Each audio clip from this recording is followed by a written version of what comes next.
Rimuru constituency.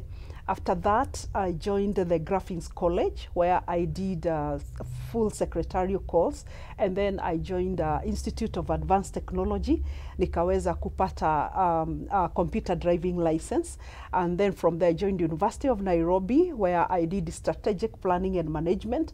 I also did procurement management. Sasa nikaweza kuingia katika kazi. Sasa katika kazi nikaanza na International Committee of the Red Cross, where I was the regional secretary during the Kigali genocide.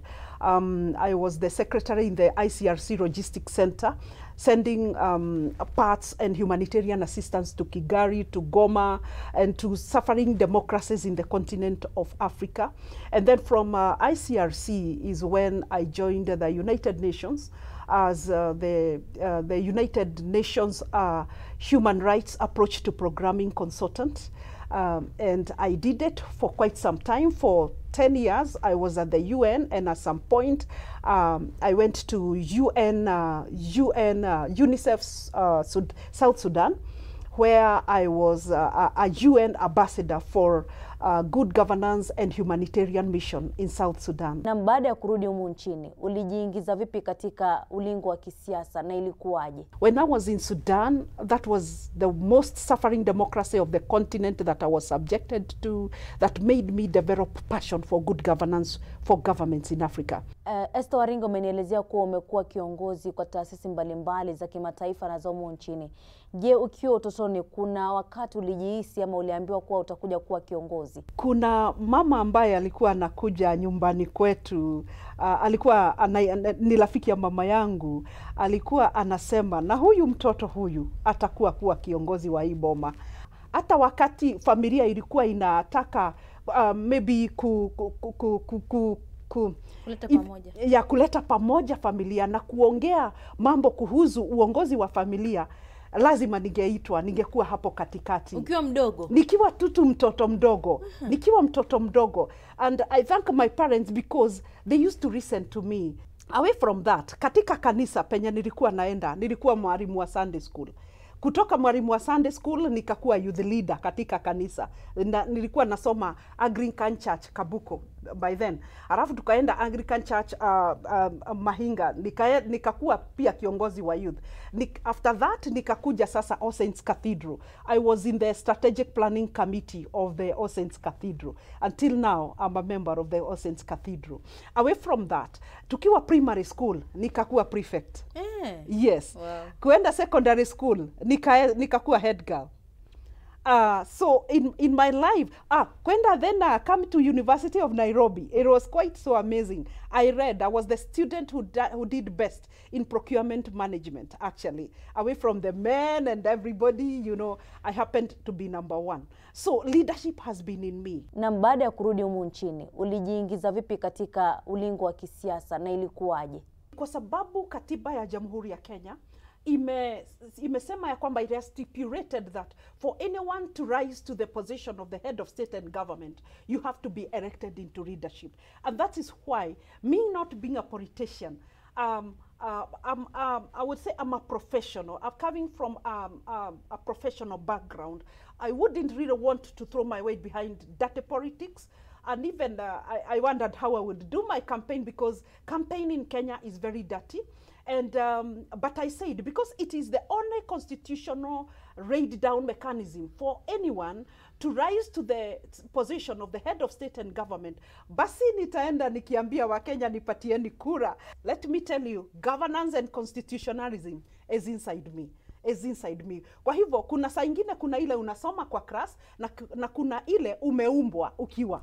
Kuna ile maumbile, kuna uongozi wa kuzaliwa. Good, uongozi wa kuzaliwa nayo. That I don't have to go to any classroom to be a leader. And so that is why even now I feel energy to be the sixth head of state and government, na kuwa mwanamke wa kwanza wa rais katika Jamhuri ya Kenya. Twende the northern frontier, the Turkana, Madera, Moyale. Nilifanya huko miaka kadhaa nikiwa UNICEF. Na nilikuwa nakuta wamama na watoto wanarara njaa. Wamama na watoto hawajajimudu katika maisha. And then I asked God, as a leader, What would you want me to do for these people?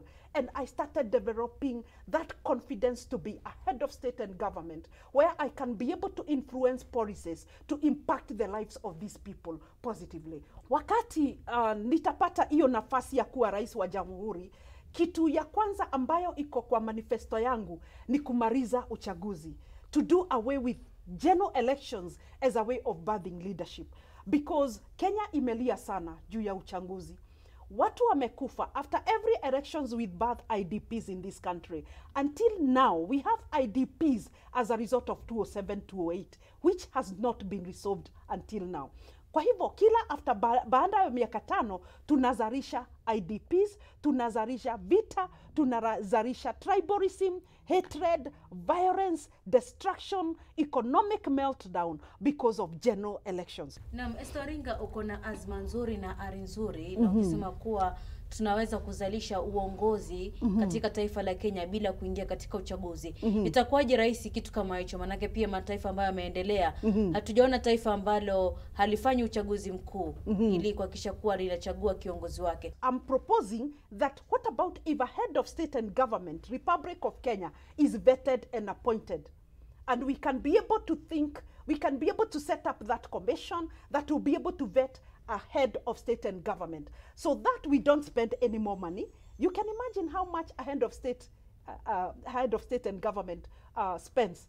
Even me, running for a presidential position, I will have to fundraise. I will have to mobilize resources, left, right, and center. So it costs so much. But consider a scenario where I want to be the head of state and government, and I present my capabilities and capacities and meritocracy to a vetting team, like the way we do with the Judicial Service Commission. They will vet me as the head of state and government, and then they will give us conclusions like the way they did to today's president of the judiciary. Simple as that. No. Again, when we go to the county level, the same case. Whoever will be the leader of the county will be vetted. And we have already existing structures like the County Public Service Board. If you want to be a head of a county, you submit your papers to a county county public service board. But of course, the board members and the vetting agencies must be agencies with high meritocracy, high integrity, and high accountability, so that they are also not part of corrupt system. Esther Waringa, umenielezea kuwa unawania kuwa rais wa Jamhuri ya Kenya. Je, hapo awali kuna wakati kuwa ushawaigombea wadhifa wote na ilikuwaje rais kwako? First of all, I thought I would run for member of parliament in my constituency Rimuru, which actually I did, but I did not go to the ballot. Then, come 2012, after being in the Kibaki Directorate in 2007, then 2012, I decided, okay, I think I want to run for presidency, which I did actually, but I did not again get to the ballot. I think it is that warming up.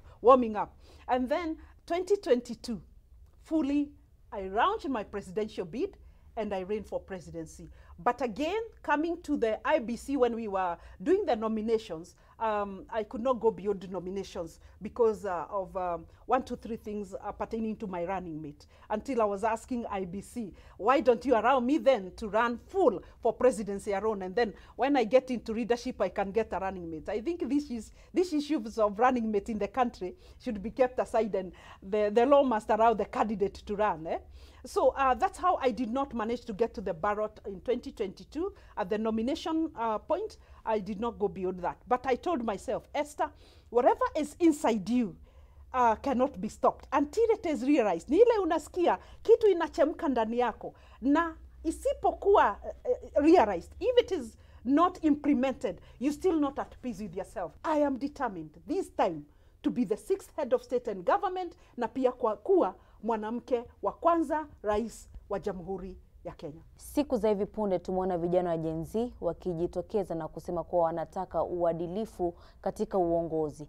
Je, umejipanga vipi kushirikiana nao kuhakikisha kuwa unasikiliza matakwa ambayo wanapendekeza? I think I'm associated with them to a great extent. One, and especially in the very first days of their demonstrations, of their putting their grievances across to the country, that look here, we are paying taxes, we are doing our due diligence on matters, ensuring that we pay taxes as a country, but again, we are not getting services. And they had the right to say that. Kwa sababu, unaporipa ushuru, unagojea tutapata infrastructure development in schools, unaporipa ushuru tutapata mabarabara mazuri, unaporipa ushuru unagojea tutapata maji katika kila boma, tutapata elimu watoto wetu wako shule, unaporipa ushuru unatarajia mahospitali yako na madawa, and we have more infrastructure development in terms of construction of dispensaries and all that. But now Wakenya wanaona ya kwamba hiyo yote haiendelei na tunaripa ushuru. Kwa nini? Corruption has been so much and deep-rooted.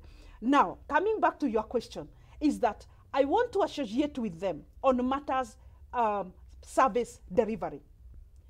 Because all I have been doing, I've been promoting good governance in the Republic of Kenya. And what is good governance? Good governance, part of it is about efficiency and effective service delivery. Wakati Wakenya wanaripa ushuru na hawapati services, that is poor governance and that is bad governance, and that is where I come in to promote good governance. Watoto wa Coast Province ni wangu, Nyanza ni wangu, wote majenzis ni watoto wangu. Kwa hivyo, katika uongozi wa mama ni kuhakikisha ya kwamba every Kenyan, we are all intertwined together, that there will be no tribal gap, there will be no status gap, there will be no political gap. We shall all be intertwined together kama watoto wa mama moja na pia kama watoto wa Mungu mmoja. Kuhusiana na matakwa ambayo yamependekezwa na Gen Z, kuna takwa la kuondoa nafasi za wadhifa wa seneta maalum na wabunge maalum, na ni wadhifa ambao viongozi wa kike wamekuwa wakiushikilia.